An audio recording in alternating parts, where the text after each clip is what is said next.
more than to get back to school for in-person learning, and they want to do it in a way that is safe.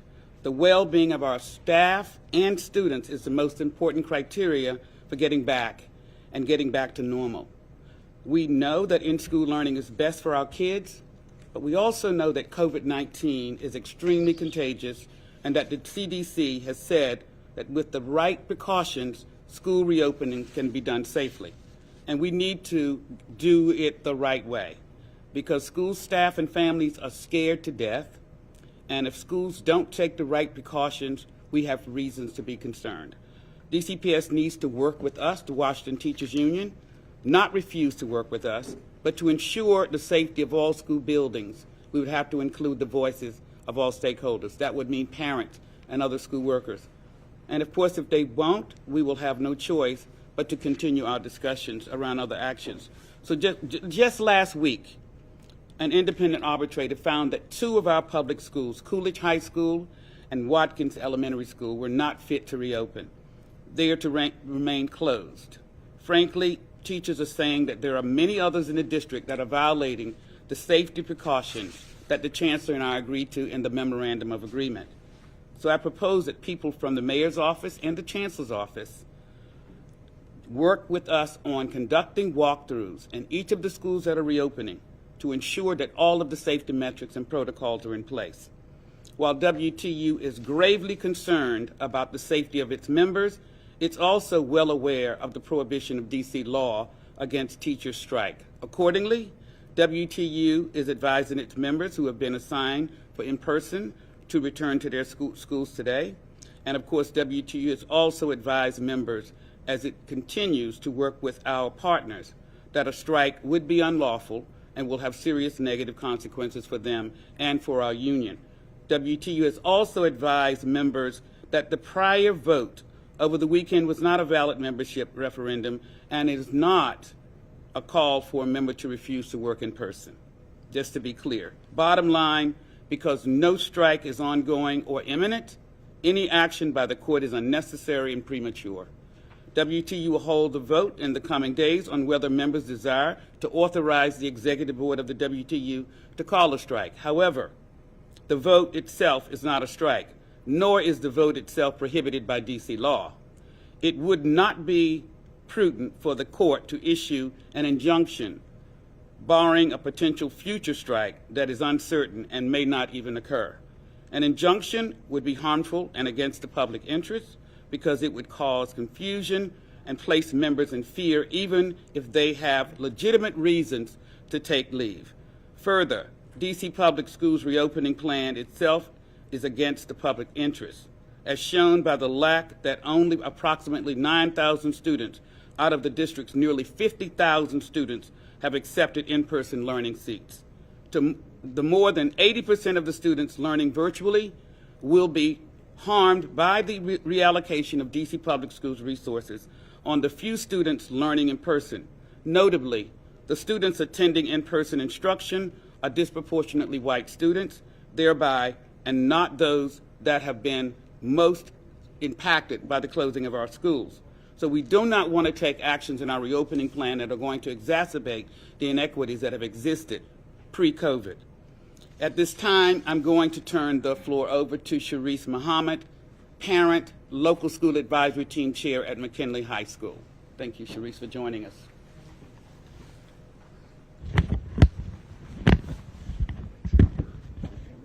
Thank you. Good morning. I'm Sharice Muhammad, chair of the local school advisory team at McKinley Tech High School. Nearly 4 months ago, in solidarity with the Washington Teachers Union, we assembled in front of the School Without Walls Francis Stevens campus to appeal to Mayor Bowser and Chancellor Farabee for a safety and data-driven reopening school plan, where LSATs and parent-teacher organizations throughout the District of Columbia could work together to solve some of the intricate problems that have eroded the trust, the public trust of the DCPS Central Administration. As the COVID pandemic intensifies throughout the District of Columbia, how does leadership respond to the public outcry for safe reopening of school measures? let us point out that right from the start, the shift in how the reopening data metrics via the coronavirus.dc.gov has changed, whereas we cannot see reopening metrics in real time.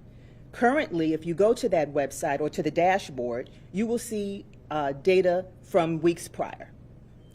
There's a willful disconnect between DCPS central administration and the schools, where schools are left to fend for themselves in terms of the reopening measures. And now to silence teachers. As a parent, this is deeply concerning and it is unacceptable. Mayor Bowser and Chancellor Fairby, you've jumped out of the frying pan and into the fire of even more autocratic and draconian approaches to reopening schools.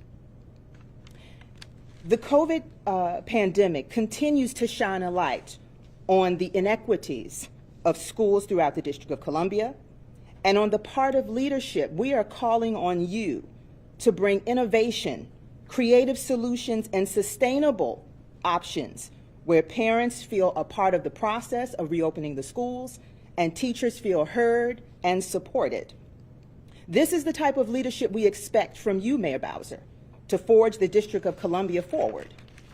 Just last week, we at McKinley Technology High School had our facilities readiness walkthrough, where groups of us from the LSAT, parents, faculty, school administrators, community members, our school or state board of education representative, and staff from the DCPS central administration walked the halls and the facility of McKinley Tech High School. And I must say, upon entering the building, we saw signage, we saw staff that were prepared to walk us through how each day students would be made safe. We had the WTU checklist, readiness checklist in hand, and we walked the halls and we asked every question imaginable of concern to us, and we were answered accordingly. What we observed was the thoughtfulness, the pragmatic planning and execution that people, teachers, school administrators, and parents are concerned for the students and the teachers that are in the schools. This is the brain trust that we as parents expect Mayor Bowser and Chancellor Fairby to tap into. This is how technology and forward thinking forges ways and means for us to be prepared and receive our children and students, that their lives and their health are first and foremost. We continue to support leadership like this at McKinley Tech High School and would hope that this would become best practices for other schools to take part and utilize. And again, we urge you, Mayor Bowser, that this track that you're on is unacceptable. We are here to work with you. We encourage you to seek us out so that we can assist you to change the course of the reopening of the schools. Safety only when it's safe. Thank you. Okay, and next we'll turn it over to President Weingarten.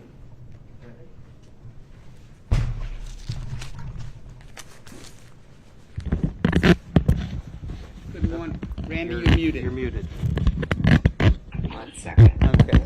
Looking for my notes here.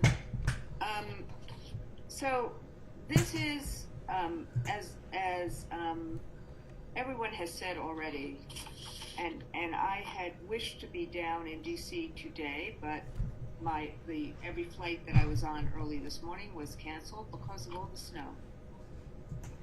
Even with the snow, even with the fear, educators, our elementary school educators are in school in Washington, D.C. today.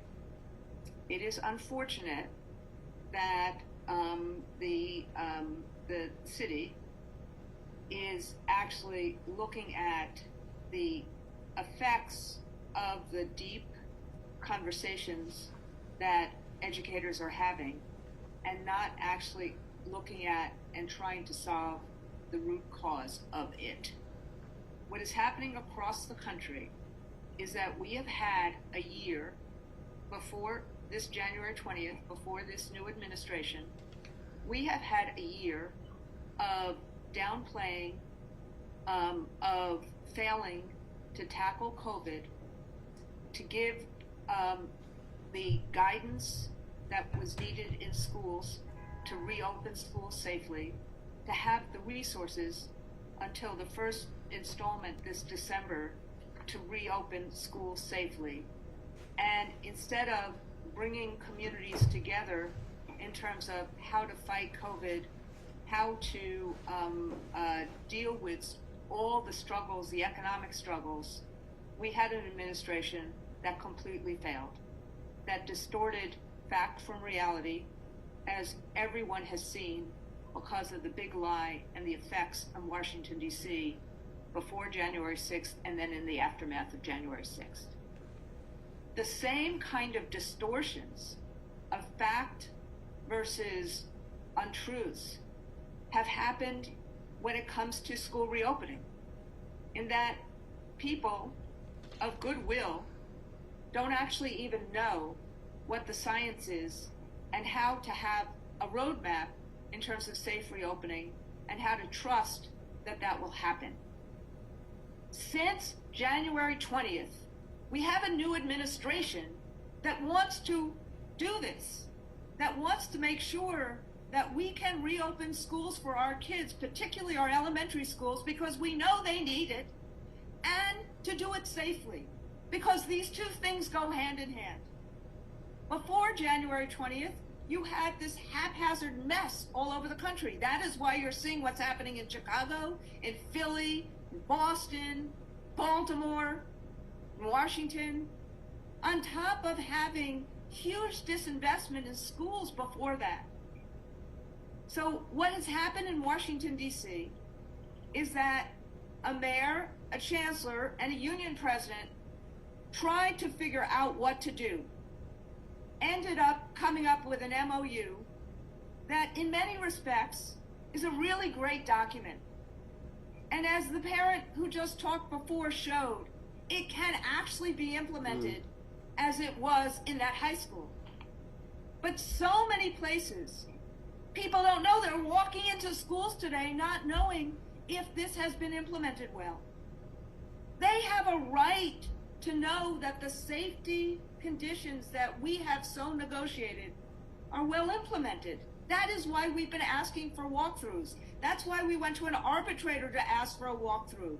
That's why we want and are asking the mayor and the chancellor, work with us this week on walkthroughs so that we can have the kind of safety, so there is a trust that there are safe conditions.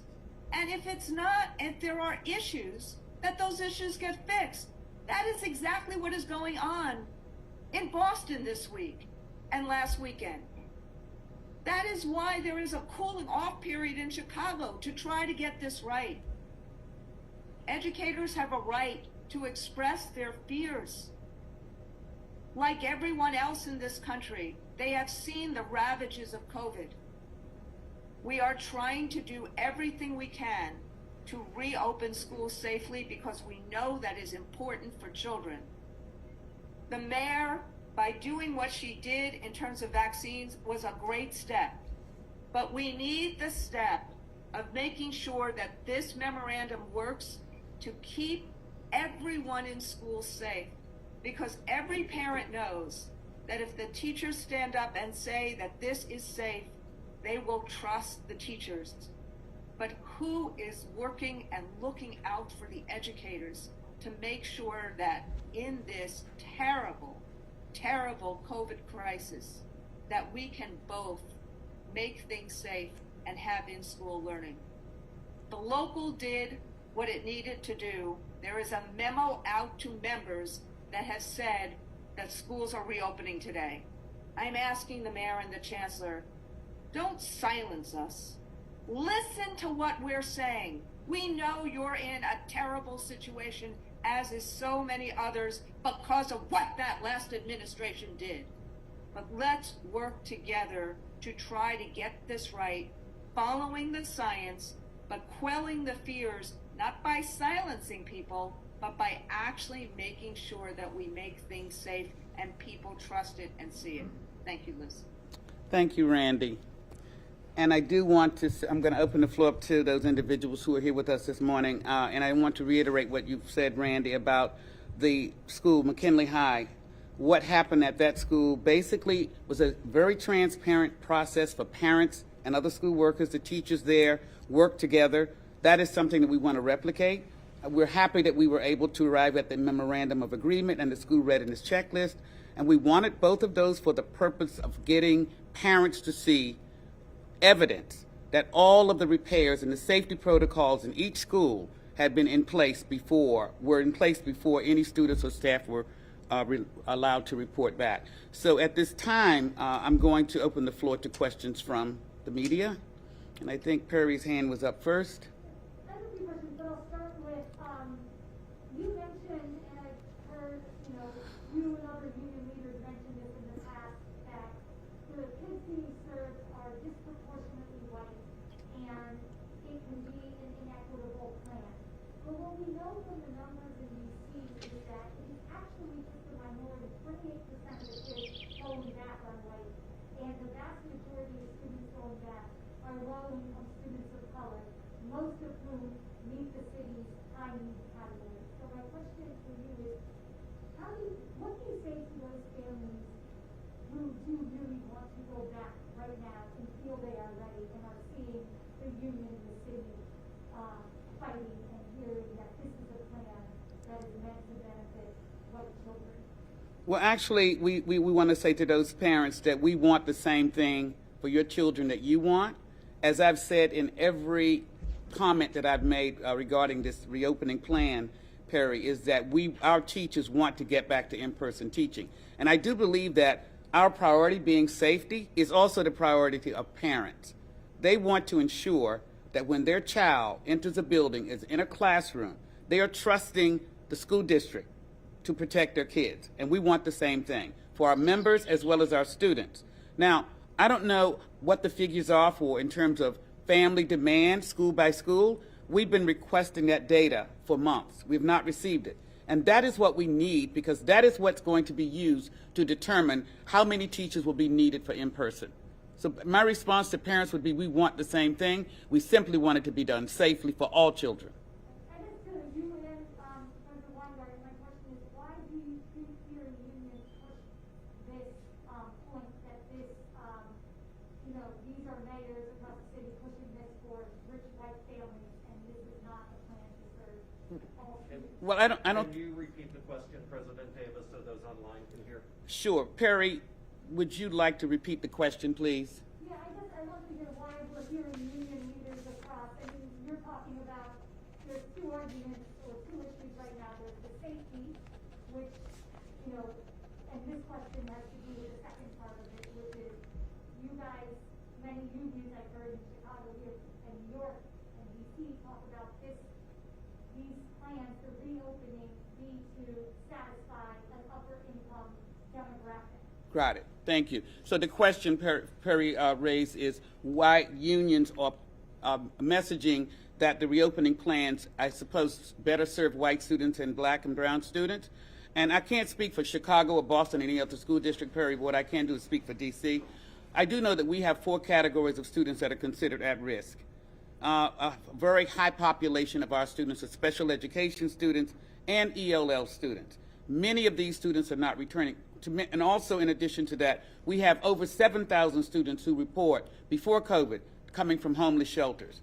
We want to ensure that all of those students will have access. That's the population that our school district said they would target in the reopening plan, because these are the students who suffered the greatest setbacks.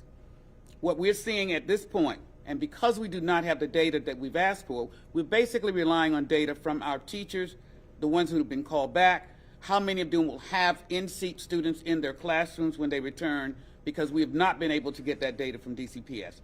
We're hoping, based on the arbitrator's decision, that that information will be provided to us on Friday. Mark.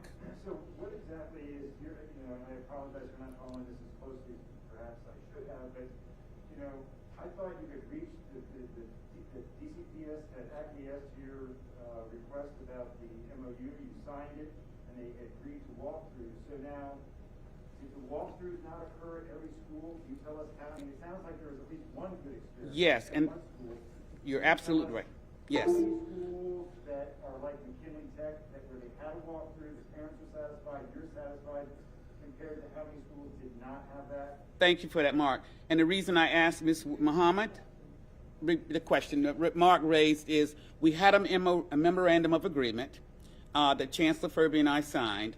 Is it that the memorandum of agreement did not fulfill all of its obligations, and one of them was the walkthroughs that should happen in every school to ensure that all of the safety metrics were in place? Is that correct? Yes. And the reason I invited Ms. Muhammad this morning is because what she and the parents and teachers shared at her school basically is a process that we want in all 115 campuses. It did not happen that way. There are schools that have reported the walkthroughs failed, a lot of the safety metrics were not in place, but the school opened anyway. Now, we were able to have evidence when we took this case to expedited arbitration to show where 2 schools had provided sufficient evidence to see that those schools had not met the safety metrics. I want Chancellor Furby to work with the WTU to ensure that all of those walkthroughs that failed, where safety metrics did not, where the schools did not come up to standard, for us to conduct second walkthroughs with parents. And many of the schools' parents were not invited to participate in those walkthroughs at all. We want to ensure the MOA is a good one. We're happy that we were able to arrive at that. But it doesn't mean anything if there's no compliance. So is it just the 2 schools out of the 115 where the walkthroughs failed? No, there are absolutely more than that. And of course, Can you quantify that? How many schools failed? I would not know the number offhand, but we have the reports from those schools. Basically, the members of the walkthrough committees shared with us the list with checks off and comments of those areas that did not meet the standard. And of course, in some schools, they were not allowed to come back in for a second walkthrough, but what they were promised is that those safety metrics would be fixed before the schools reopened. Well, if that is the case, we simply wanted the parents and staff to see the evidence that that happened. It did not happen in all schools. Why didn't the WTU include those schools in the arbitrator, like schools beyond the 12 that were listed in that complaint? Actually, Repeat the question, please. could you repeat your question, please? Sure. Why didn't the WTU include more schools in the arbitrator? I saw that the WTU was 12. Why didn't they focus on that? Actually, we did have more schools. It's some of those, the evidence that we provided, apparently the arbitrator did not feel that those were reasons to close the school, but insisted that walkthroughs be conducted again in those schools.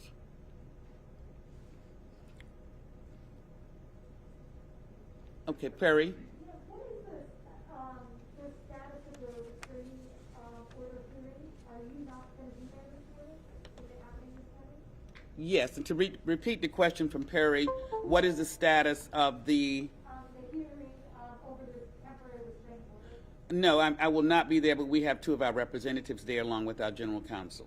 And how do you think that, I mean, how do you view it? Do you think that is working to, from what I've heard teachers say, is an act to silence them, or do you think it is making teachers, I guess, more mistrustful or angry of the city? That's a good question. And Perry's question is, would the TRO filed by D.C. Public Schools make teachers more distrustful of DCPS, and was the intent to, I guess, cause fear? I'm going to say yes to both of those, Perry. And of course, in my comments, I indicated that it was an unnecessary and premature step that DCPS took, and it's basically going to erode what trust we have tried to build with D.C. Public Schools. We have not, as I've stated. In my response to Chancellor Furby, I believe I shared that response with you. We indicated that W2 had not taken any such actions, and there would be no need for them to file a TRO. And do you know how many teachers called in sick today? I have no idea. And if we see that most teachers have reported, like overwhelming teachers have reported to work today, should we be reading into that we, the reporters, public, that their parents, that there will be no further collective action? Can you repeat the question? Okay, Perry's question, Perry, if you could speak louder Yeah, and repeat it, please. Someone asked. Sorry. Should we, as, parents, reporters, anyone who is following this overwhelming number of teachers showed up to school. I don't know that that's true, but from what I'm hearing, as a sign that there will be no further collective action by the union against the reopening plan? Because I do not know how many teachers called in. As I said, we're continuing conversations with our members. We have not had the conversation yet about that. We want all of our members to have a chance to provide their opinions on that. So I would not know what to read into that, but we are going to check in with our members, those teachers who were called back for in-person, on a daily basis to ensure that all of the safety metrics that were promised in terms of social distancing, class size, were met. And if so, we want to work with the school system to ensure that our students and teachers will be safe. If that's working in every school, Perry, we're hopeful that that is the case. But we're going to track that data and basically hear from our members who are called in today for in-person. Davis, you've essentially said that the union will not strike. What other possible actions could you take if you find that there are what you view as violations? And of course, that discussion is going to occur with our members. There are a number of possible actions. I don't want to go into any details about those but that conversation would be required to have with the membership, the leadership, and all of our members. And we can't do that with the votes of a few members. We do have to have, and there's a process by which we do that. We have not taken that process as of yet. We're now going to open it up to questions from Zoom before we come back to the folks in line. Sorry for the audio issues and not being able to hear the reporters' questions. Okay. But if there's anybody here, please feel free to unmute yourself and ask a quick question. So thank you. I totally forgot they were on. Okay.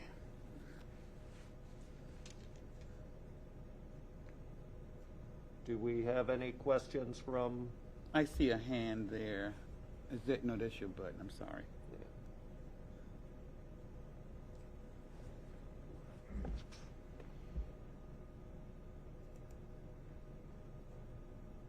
Any questions? Raise your hand or unmute and ask. Hi, I have a question. It's Amanda. It's Amanda here with Washington City Paper. How are you, Liz? Fine. How are you, Amanda? I was hoping you could respond. I know that the deputy mayor, John Delchecchio, had tweeted last night about all of workers that have been vaccinated or at least gotten their first shot, except one, and it seems like he was talking about.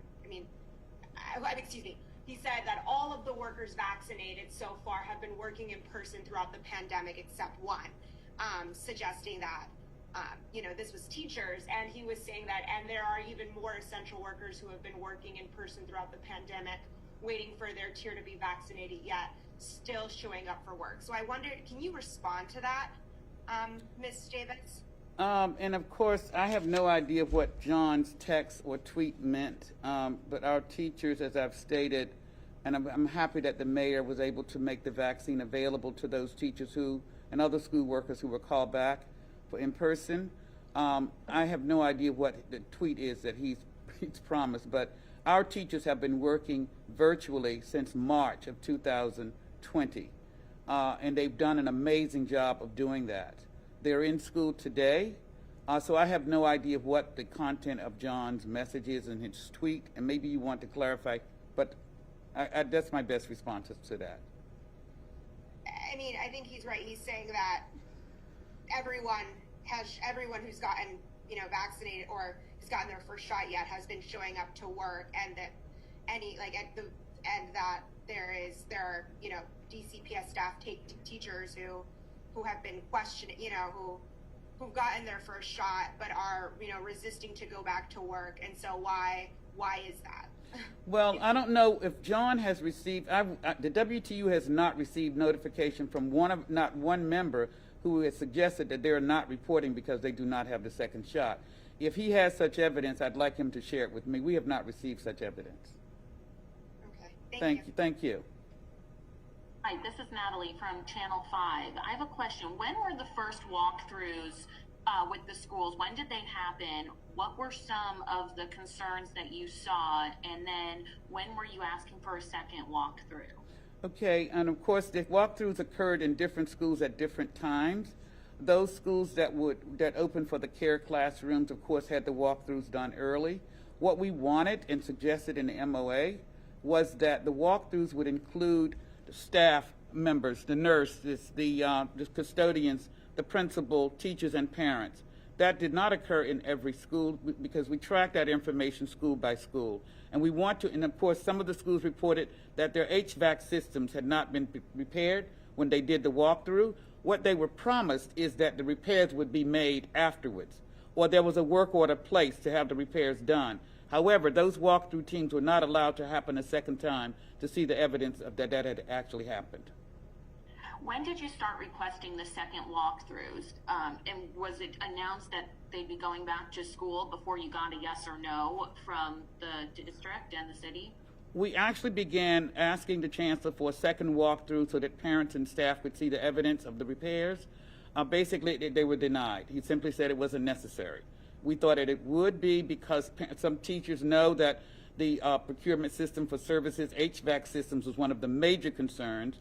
And of course, PPE in the building, the nurses having the right mask, isolation room being in place, all of those issues on the safety readiness checklist, we simply wanted the parents and teachers to be able to sign off as to whether or not the school had those metrics in place. Many of them did not. And we want the walkthroughs to be done again in a very transparent way that's going to include not only the school staff, but also parents. Sorry, just one follow-up. Do you recall when you started asking for the second walkthrough to make sure all of this was Yes, fixed? it was in early December. Okay, thank you. Okay. Joe, you're gonna, I'm imagining that everyone can just unmute yourself and speak if you have a question, because I can't see your little hand waving. And I'm going to assume, Joe, that they're, Yeah, they can unmute themselves. okay. Anything else from either Zoom or here in person? Okay. All right. Well, I want to thank all of you Including on the folks call for joining us. I do have another question from Perry. I know a lot of, I heard this, from a lot of parents who want to know, do you see a time when teachers will feel more comfortable going to school? What specifically, you mentioned these transparency, in the walkthrough, certain things, I mean, the school system says they've done this and they've met the agreement, and the arbitrator largely ruled in the school system's favor. Can you specifically, I know you touched on this, to say what you are looking for, what is the goal for teachers, specifically that will make them feel ready to go back to school? So the question for those online is, what's the goal that will make teachers feel ready to go back? Thank you. Good question. And of course, it would be when cases, of course, you know that we had a surge in COVID cases after the winter holiday. When we see a decline in that, when teachers have had the second vaccine, when families, and of course, when we see businesses that are reopened, government running, council members reporting to their offices, and that's exactly when teachers are going to feel safe, when everyone else is working, not virtually, but in person. So seeing that, number one, the number of cases are down. Following the science and the CDC guidelines, the DC health guidelines, and not making the decision to continue being open if we find that it is not safe, if any of those safety metrics have been not met at in any of our schools, because we certainly do not want our opening plan to exacerbate the problems and increase the number of COVID cases and community spread. So when it's safe, Perry, we'll see signs across the city that it's safe. Cases declining. And of course, teachers would love to be able to have the second dose of their vaccine. We're excited that they were able to get the first. We were assured that all teachers reporting for in-person would have the first dose of the vaccine. But as far as when it is safe, getting back to normal, we have no idea when that would be, what it would look like. But one of the things is when the cases begin to decline in the city, businesses and schools are open, and of course, all of those safety metrics in the schools that teachers know need to be repaired, particularly ventilation, airflow, air quality. And we're looking for alternative ways to get students back for in-person. We're exploring a number of options with DCPS, but they've got to be open to working with us in order to make that work. Can I ask what you want? Sure, one more, and then I'll go to Mark.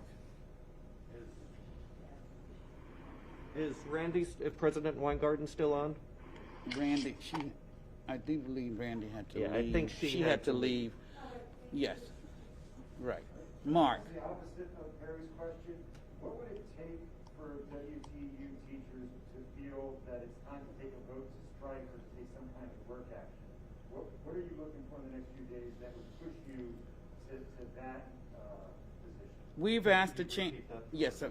Mark Seagraves' question was, what would it take for the WTU to seek taking a collective action? Mark, is that your question? Correct. Yes, and of course, we will be checking in with teachers who are reporting today, tomorrow, each day, to ensure that all of those safety metrics guaranteed by the chancellor are in place. If not, and we have other conversations to work with them to either close the school. As a result of that, basically that conversation is one that we will have to have with all of our members, Mark, and we will have that conversation very soon. But we want to certainly collect data from how did the first days of reopening go. If any schools report that there are unsafe conditions that still exist in their buildings, we want to know that right away, and we expect that Chancellor will take the necessary steps to correct the problem or close the school. I hope that answered your question, Mark. Any other questions? Okay, if not, I want to thank you all for joining us here this morning. I know it was challenging trekking through the snow, but I do appreciate the fact that you came out. So please enjoy the rest of your day. Thank you. Thank you, everyone. If anyone wants the recording, please email jweedon, JWEEDON, at WTUlocal6.net, and we'll make that available. Thank you. Okay. Who was that gentleman right there? I don't know who. Were those mostly teachers? Yeah, I don't know how and when the link got sent, but jweedon, JWEEDON, at WTUlocal6.net. Perfect.